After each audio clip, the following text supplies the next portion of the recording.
is this little snail? So he's maybe 2 or 3 weeks old. This is a full-grown adult, so well over, 8 months old. When the snails are mature, they'll be ready to mate.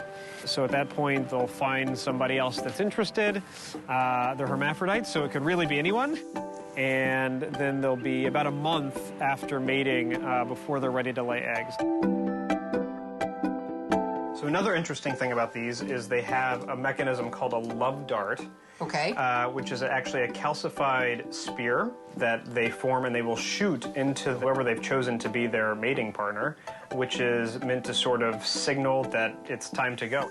There'll be a little spear sticking out of the snail's body. Well, okay. I'm speechless because that is so cool. Yeah, it's pretty neat. This is where the snails live. This is where the snails are hanging out, that's right. We've got somewhere between 40 and 50,000 snails right now. And they're all sleeping, so it's very quiet. They're nocturnal. Is it noisy when they're awake? It's noisy when they're awake. It's like a snail party in here at night. They're nocturnal animals, so they sleep during the day, they party at night. So they're hermaphrodites, they have thousands of teeth, they have buggy little eyes.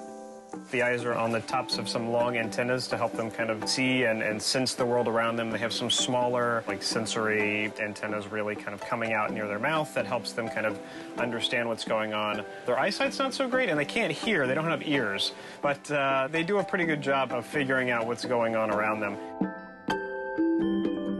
So the species that we raise is the petit gris, or the little gray snail. Cornu aspersum is the Latin name. This species came from Europe to the United States in the 1850s as a food source, and they kind of went nuts. They went wild because they reproduced very quickly, and they became a pest. They eat up a lot of agriculture, homeowners' gardens. They'll kind of wreak havoc in there. At one point, maybe 15, 20 years ago, the U.S. government dubbed it an invasive species and made it very difficult for people to raise and grow them. So we had to do a lot of work with them to be able to bring them into the state of New York because they're not native here, and that took a lot of collaboration with the government to be on the same page with how we were going to contain them. We hatched this idea of putting them inside a greenhouse where they'd be able to get lots of sunlight, fresh air, have this kind of like outdoor environment without actually being outdoors. And the other thing is that we didn't have a whole lot of money, so we went with a pretty small greenhouse. It's about 300 square feet. But to be able to have more production, we went with a stacking kind of shelving system. So instead of having the snails all laid out on the ground, we decided to put them in contained pens.